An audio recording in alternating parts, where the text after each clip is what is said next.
Parliament budget సమావేశాలు రసవత్తరంగా కొనసాగుతున్నాయి. కేంద్ర ఆర్థిక శాఖ మంత్రి నిర్మలా సీతారామన్ ప్రవేశపెట్టిన బడ్జెట్ ప్రతిపాదనలపై విపక్షాలు భగ్గుమంటోన్నాయి. లోక్సభ, రాజ్యసభలో ప్రతిపక్ష నాయకులు రాహుల్ గాంధీ, మల్లికార్జున్ ఖర్గే వాడివేడిగా విమర్శనాస్త్రాలను సంధిస్తున్నారు.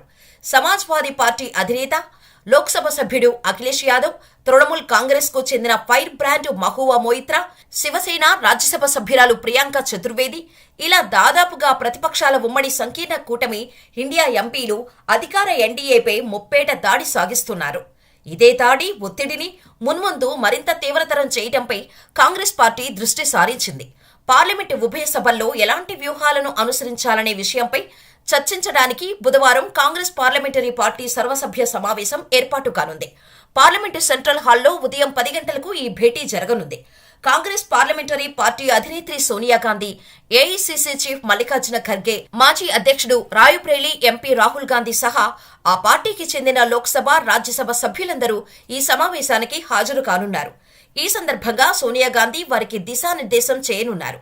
ఇండియా కూటమిలోకి వైఎస్ఆర్ కాంగ్రెస్ పార్టీ చేరొచ్చంటూ కొద్ది రోజులుగా ప్రచారం జరుగుతోన్న విషయం తెలిసిందే.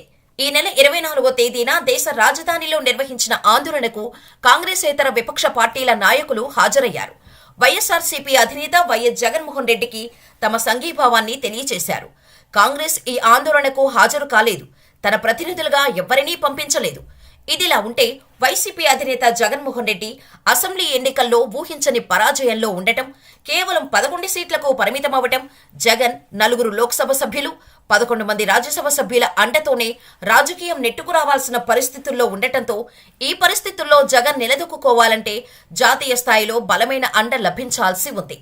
అయితే 2019 జగన్ అధికారంలో ఉన్న సమయం నుంచి గత 5 సంవత్సరాలుగా బీజేపీతో అనుబంధం కొనసాగిస్తూ వచ్చాడు జగన్. అంతేకాదు, మొదటి నుంచి కేంద్రంలో ఎన్డీఏను జగన్ సమర్థిస్తూ వస్తున్నారు.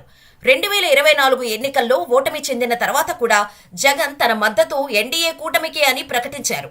దీంతో ప్రధానమంత్రి మోడీ సానుభూతి తప్పకుండా తమపై ఉంటుందనుకున్నారు జగన్.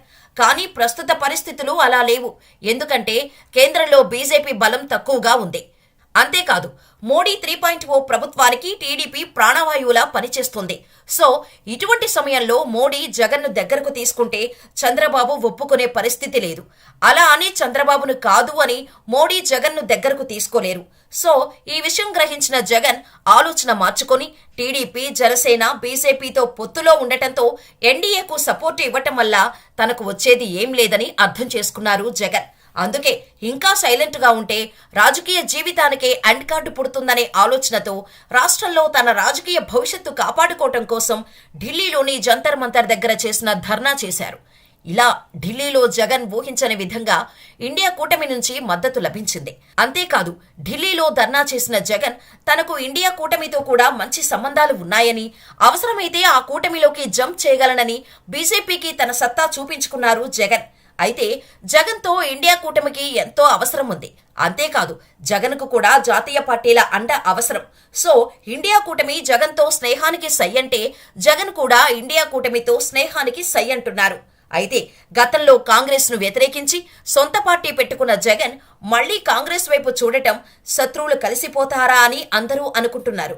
సో ఇక్కడ మనం ఒకటి బాగా గుర్తుపెట్టుకోవాలి, రాజకీయాల్లో శాశ్వత శత్రువులు, శాశ్వత మిత్రులు ఉండరు.